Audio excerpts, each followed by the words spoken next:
Pemerintah Provinsi Lampung yang dihadiri langsung oleh Gubernur Lampung Rahmat Mirzani Jausal baru saja meresmikan dapur makan bergizi gratis atau MBG di Kecamatan Seputih Raman, Kabupaten Lampung Tengah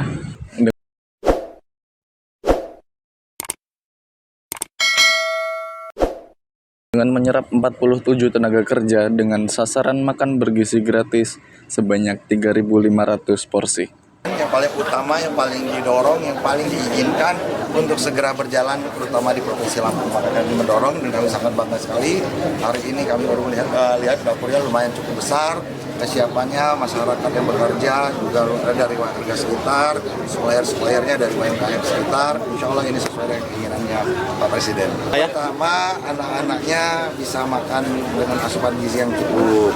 Yang kedua, akan ada pertambahan perputaran uang. Yang ketiga, akan menyerap lapangan pekerjaan. Yang keempat, akan menumbuhkan ekonomi usaha-usaha baru, usaha pertanian baru, tanam cabai yang baru dan lain-lain, ikan baru.